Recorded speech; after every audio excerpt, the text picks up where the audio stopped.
ছুটিতে সড়ক মহাসড়কে ঘরমুখো মানুষের ঢল নেমেছে। সড়কে ঈদযাত্রার খবর জানতে ঢাকা টাঙ্গাইল মহাসড়কের চন্দ্রে আছেন আরিফ হোসেন। সরাসরি চলে যাচ্ছি তার কাছে। আরিফ, আপনার মাধ্যমে জানতে চাই যে এই যে ঢাকা টাঙ্গাইল মহাসড়কের যে একটা বড় যানজট, সেই যানজটের এখন সবশেষ কি অবস্থা এবং ভোগান্তিতে কতটা আছেন সেখানকার মানুষ?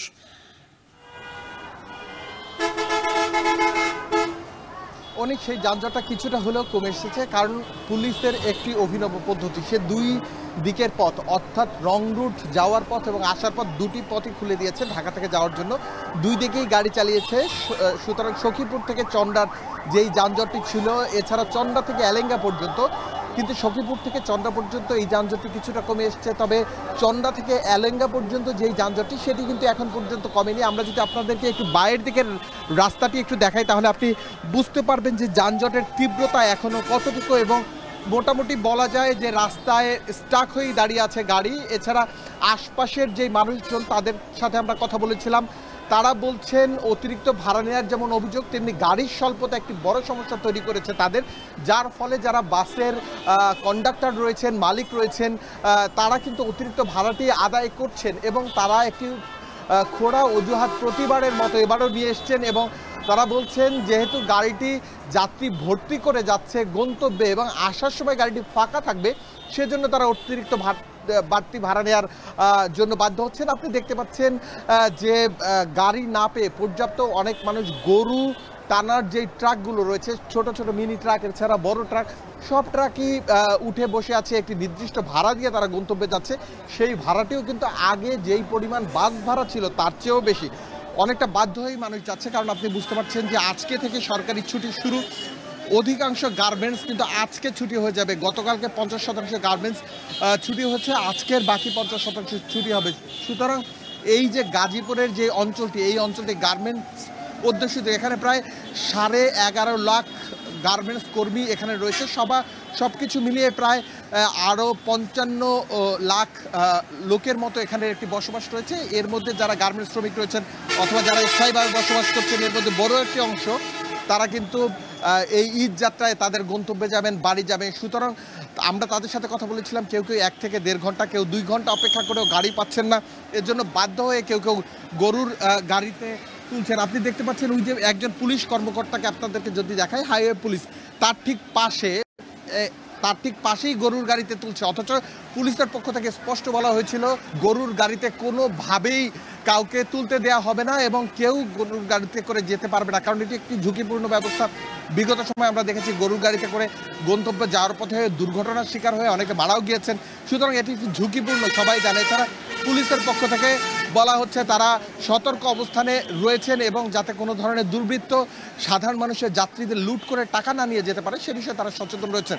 তবে সেই রকম সচেতনতা কিন্তু বলার মধ্যেই সীমাবদ্ধ আমরা দেখছি। মাঠে আমরা কথা বলেছিলাম সাধারণ যাত্রীদের সাথে, তারা বলছেন অতিরিক্ত ভাড়া নেওয়া, এছাড়া তারা কিছু সমস্যার সম্মুখীন করলেও, অর্থাৎ যারা বাসের কন্ডাক্টর রয়েছেন, হেল্পার রয়েছেন, তারা খারাপ ব্যবহার করলেও কিন্তু কোনো যাত্রীর পাশে পুলিশ এসে দাঁড়ায় না, এমন অভিযোগ আমরা বিভিন্ন জায়গায় দেখতে পেয়েছি। সব কিছু মিলিয়ে এই মুহূর্তে প্রায় 50 থেকে 60 হাজার মানুষ চন্দ্রার এই অঞ্চলটিতে অপেক্ষা করছে গাড়ির জন্য। সেই গাড়ি কখন আসবে সেই অপেক্ষায় তারা রয়েছে এবং তারা চান তাদের পরিবার পরিজন নিয়ে শান্তিতে সুষ্ঠুভাবে ঈদকে তাদের পরিবারের সাথে কাটাতে। তবে এখন পর্যন্ত এখানে যারা যাত্রী রয়েছেন তাদেরকে অধিকাংশ জায়গায় দেখা যাচ্ছে গাড়ির স্বল্পতা, এবং যেই কয়েকটি গাড়ি পাওয়া যাচ্ছে সেই গাড়িগুলো বাড়তি যাত্রীর চাপ থাকায় অতিরিক্ত ভাড়া তারা নিচ্ছেন।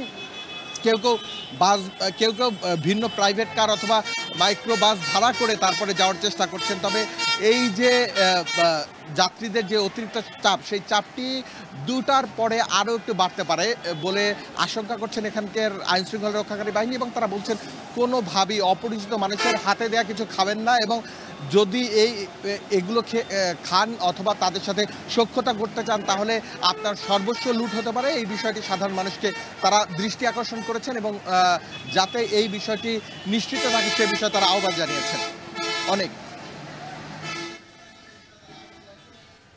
ঢাকা টাঙ্গাইল মহাসড়কের যে লম্বা যানজট সে বিষয়ে সবশেষ খোঁজখবর রাখছিলেন সহকর্মী আরিফ হোসেন। এবার চলে যেতে চাই ময়মনসিংহের ঢাকা বাইপাস মহাসড়কে, সেখানে আছেন সহকর্মী ইমতিয়াজ।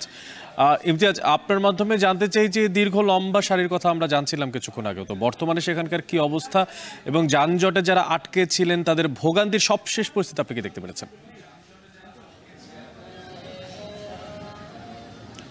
অনেক আমরা সকাল থেকে ঢাকা ময়মনসিংহ এই বাইপাসটিতে রয়েছে এবং সকাল থেকে যে দেখতে পাচ্ছি যতই আসলে বেলা বাড়ছে ততই কিন্তু আসলে ঈদে ঘরমুখ মানুষের ভিড় কিন্তু বাড়ছে। যে যেভাবে পারছেন, pick up, van, auto, CNG, motorcycle, যে যেভাবে পারছে আসলে সবাই কিন্তু আসলে নিজেদের স্বজনদের সঙ্গে ঈদে ঈদে ঈদে বাড়ি ফিরতে গিয়ে তারা কিন্তু এগিয়ে আসছেন। এবং আমরা দেখতে পাচ্ছি যে সবচেয়ে যে বড় বিশৃঙ্খলতা সেটি হলো যে রাস্তা দখল করে অটো, সিএনজি যেভাবে দাঁড়িয়ে আছে যার জন্য কিন্তু কিছুক্ষণ পরপর কিন্তু দীর্ঘ যানজট সৃষ্টি হচ্ছে।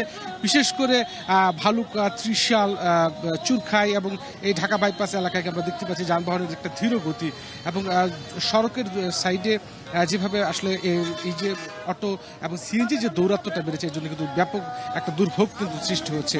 এবং সাধারণ যাত্রীরা যেটা অভিযোগ করছে যে গত বছরের তুলনায় এবার কিন্তু ভাড়াটা বেশি নেওয়া হচ্ছে, কোনো কোনো ক্ষেত্রে দ্বিগুণ ভাড়া নেওয়া হচ্ছে। 100 টাকার ভাড়া 200 টাকা নেওয়া হচ্ছে, 200 টাকার ভাড়া 300 টাকা নেওয়া হচ্ছে। এই ভাড়ার বেশি ভাড়ার একটা অভিযোগ রয়েছে। আমরা দেখতে পাচ্ছি সকাল থেকে পুলিশ, র্যাব, সেই সাথে এপিবিএন থেকে শুরু করে অন্যান্য যে আইন শৃঙ্খলা বাহিনী রয়েছে, সেনাবাহিনীর সদস্যরাও তারা কিন্তু ঢাকা ময়মনসিংহ মহাসড়কের বিভিন্ন গুরুত্বপূর্ণ পয়েন্টগুলোতে সড়কের শৃঙ্খলা ফেরাতে তারা কিন্তু কাজ করে যাচ্ছে। আমরা দেখতে পাচ্ছি যে দূরপাল্লার যে গাড়িগুলো রয়েছে সেগুলো কিন্তু দেখতে পাচ্ছি মাঝে মাঝে মাঝখানে দাঁড়িয়ে যাত্রী ওঠানামা করছে এবং অনেক যাত্রী অভিযোগ করছেন যে মাঝখানে তাদেরকে দাঁড়িয়ে নামিয়ে দেওয়ার কারণে, নির্দিষ্ট গন্তব্যের আগেই নামিয়ে দেওয়ার কারণে কিন্তু তাদেরকে ভোগান্তিতে পড়তে হচ্ছে। এবং বিভিন্ন সময় মাঝখানে অতর্কিতভাবে দাঁড়িয়ে যাচ্ছে, ছোট ছোট যানজট সৃষ্টি হচ্ছে। এই সমস্যা সড়কের এই বিশৃঙ্খলাটা কিন্তু আমরা দেখতে পাচ্ছি। এবং সেই সাথে আমরা দেখতে পাচ্ছি যে ঢাকা থেকে সেরে আসা যে গাড়িগুলো রয়েছে সেই চাপ কিন্তু ক্রমান্বয়ে আস্তে আস্তে কিন্তু বেড়েই চলেছে। এবং যেহেতু রাস্তার যেহেতু এখন শৃঙ্খলা ফিরছে না, সুতরাং যানজটের যে একটা সমস্যা সেটি কিন্তু কোনোভাবেই কমছে না। এবং দীর্ঘ সারি দেখতে পাচ্ছি আমরা দূরপাল্লার গাড়িগুলো, বিশেষ করে এই রোডে শেরপুর, জামালপুর, নেত্রকোনা এবং টাঙ্গাইল, সিরাজগঞ্জ, বগুড়া সিটি থেকে সহ উত্তরবঙ্গের অনেক গাড়ি কিন্তু এই দিক দিয়ে চলাচল করে। সুতরাং এই গুরুত্বপূর্ণ এই বাইপাসটিতে শৃঙ্খলা ফেরাতে কিন্তু প্রচুর সংখ্যক আইন শৃঙ্খলা বাহিনী কাজ করছে, কিন্তু কোনোভাবেই আসলে এই যে অবৈধ যে থ্রি হুইলার বা যে চলাচল মহাসড়কে সেগুলো কিন্তু আসলে রোধ করা খুবই কষ্টকর হয়ে যাচ্ছে এবং বেগ পেতে হচ্ছে আইন শৃঙ্খলা বাহিনী। তারপরেও তারা চেষ্টা করে যাচ্ছেন যে আসলে এই যানজটটা নিরসনের জন্য। এবং যারা সাধারণ ঘরমুখী মানুষ রয়েছেন তারা যেটা বলছেন যে আসলে যত কষ্টই হোক, যত যেভাবেই হোক আসলে তারা বাড়ি ফিরতে চান, ঈদ করতে চান। তো আমরা রয়েছি সকাল থেকে, নিশ্চয়ই পরবর্তী সংযোগে যানজটের বা এই ভোগান্তি বা অন্যান্য এই আপডেট আরও জানিয়ে দেওয়ার চেষ্টা করবো। সব মিলিয়ে এই ছিল ময়মনসিংহ থেকে ঘরে ফেরা মানুষের সর্বশেষ খবর আমার কাছে। আবারও চলে যেতে চাই ঢাকা টাঙ্গাইল মহাসড়কের এলেঙ্গায়, সেখানে আছেন সহকর্মী কাউসার আহমেদ।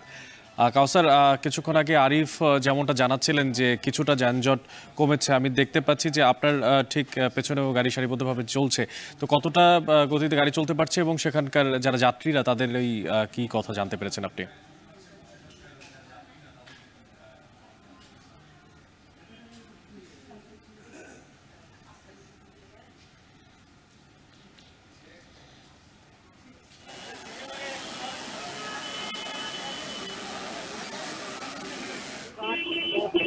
যাচ্ছিলেন তাদের তরফ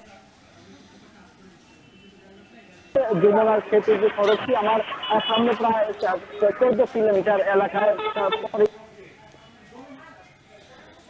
চাপ রয়েছে। আর গাড়ির চাপ এই মহাসড়কে বেড়ে যায়, কারণ এই মহাসড়ক যে উত্তরাঞ্চল সহ আশেপাশে জেলার মানুষ এই মহাসড়ক ব্যবহার করেছে।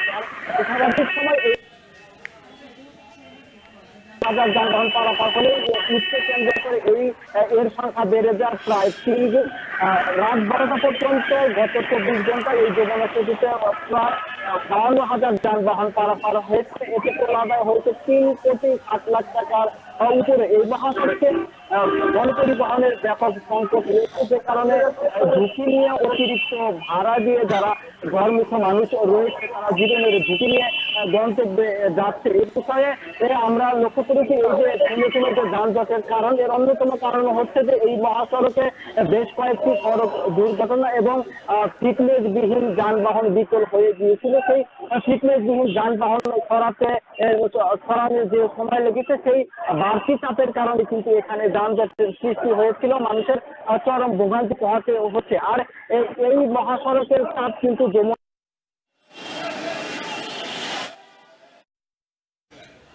এবার চলে যেতে চাই রাজধানীর সায়দাবাদ এলাকায় আছেন সহকর্মী জাওয়াদ মাহমুদ। জাওয়াদ, আপনার মাধ্যমে জানতে চাই, বৃষ্টি খরা সবকিছু মিলিয়ে আবার হুট করেই যারা যাচ্ছেন এত একটা লম্বা ছুটিতে তাদের প্রস্তুতিও নিশ্চয়ই অনেক ভারী। তো জানতে চাই আপনার মাধ্যমে তাদের এই যে যাত্রাপথ, সেই যাত্রাপথটা কতটা সহজ হচ্ছে, নাকি তারা এখনো সন্তুষ্ট হচ্ছে না? কি তথ্য আছে আপনার কাছে?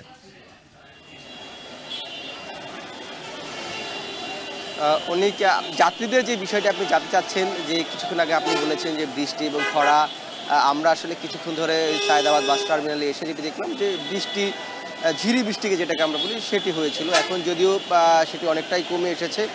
তো এই বৃষ্টি বিড়ম্বনা যাত্রীদের কিছুটা পড়তে হয়েছে, এবং শুধু বিড়ম্বনায় নয়, যাত্রীদের ভাড়া নিয়েও কিছু কিছু যাত্রীর এই বিড়ম্বনার কথা বলছেন। তারা অভিযোগ করছেন যে সাধারণত যে ভাড়া তার চেয়ে কিছুটা ভাড়া বেশি নেওয়া হচ্ছে। আবার কিছু কিছু যাত্রী বলছেন যে সেটিকে তারা ছাড় হিসেবে দেখছেন, যে ঈদের সময় বকশিস হিসাবে নিচ্ছেন। মিশ্র প্রতিক্রিয়া আর কি যাত্রীদের পক্ষ থেকে আসছে। এবং মূলত এই সায়দাবাদ বাস টার্মিনাল থেকে দক্ষিণাঞ্চলমুখী বাসগুলো বেশি ছাড়া যায়, এবং এছাড়া চট্টগ্রাম, সিলেট, কক্সবাজার এই রুটগুলোতেও ছেড়ে যাচ্ছে বাস। কিন্তু দক্ষিণাঞ্চলের যেই যাত্রী আছে, সেই দক্ষিণাঞ্চল যাত্রীদের চাপ বেশি। কিন্তু গতানুগতিক আমরা অন্য বছরগুলোতে বা ঈদ যাত্রায় যেরকম যাত্রীর চাপ লক্ষণীয় দেখা যায়, সেটা কিন্তু এবার দেখা যাচ্ছে না। এবং যারাও অপেক্ষা করছে, যারা অগ্রিম টিকিট কাটতে পারেনি বা পাননি, তাদেরকেও এই কাউন্টারগুলো থেকে আশ্বস্ত করা হচ্ছে যে তাদের যে বাস রোটেশন, অর্থাৎ বাসগুলো যে গিয়ে আবার ফিরে আসবে বা তাদের রিজার্ভ বাস ব্যবস্থা থাকে, সেগুলোতে তাদের যাওয়ার ব্যবস্থা করা হবে। তাদের 1 ঘন্টা 2 ঘন্টা বা ক্ষেত্রবিশেষ 3-4 ঘন্টা তাদের অপেক্ষা করতে বলা হচ্ছে। এবং যাত্রীরা মূলত টিকিটগুলোতে কাউন্টারগুলো ঘুরে ঘুরে দেখছেন যে কোনোতে টিকিট পাওয়া যাচ্ছে কিনা। আমরা এটাও দেখেছি কিছু লোকাল বাস, অর্থাৎ যেগুলো এই যে আন্তঃজেলা বাস নয় বা এই শহরের মধ্যে চলাচল করে, এমন কিছু বাসও কিন্তু এখান থেকে ছেড়ে যাচ্ছে। সেগুলোতে টিকিটের দাম নিয়ে যাত্রীদের অভিযোগ যেমন আছে, বা তাদের একটি স্বস্তির জায়গাও আছে। সামগ্রিকভাবে তাদের স্বস্তির জায়গাটাই বেশি দেখা যাচ্ছে, এবং তারা তুলনা করছেন বিগত বছরগুলোর যাত্রার সাথে এবারের ঈদ যাত্রার সাথে। যখন তাদের জানতে চাওয়া হচ্ছে, তারা সেই বিষয়টিকে বলছেন বিগত বছরগুলোর চেয়ে এবার তারা যেমন ঈদ যাত্রায় স্বাচ্ছন্দ্য বোধ করেছেন, এবং এই যেহেতু ঈদুল আজহার এই যাত্রায় সেখানে তাদের একটি স্বাচ্ছন্দ্যের জায়গা আছে। এবং এই সায়দাবাদ এলাকার বিষয়ে যদি ছোট্ট আরেকটু করে বলি, যেহেতু এখানে ইজি বাইক চলে এবং ব্যাটারি চালিত রিক্সা চলে, যার ফলে এই এলাকায় বাসের চেয়েও এই রিক্সাগুলোর কারণে একটু যানজটের যে মাত্রা, সেটি বেশি দেখা যাচ্ছে। এই ছিল সায়দাবাদ বাস টার্মিনাল থেকে ঈদ যাত্রার সবশেষ। ঢাকা টাঙ্গাইল মহাসড়ক, পাশাপাশি ময়মনসিংহ এবং রাজধানী, ঘরমুখো মানুষের চাপ এবং রাস্তার সবশেষ খোঁজখবর জানাচ্ছিলেন সহকর্মীরা। এদিকে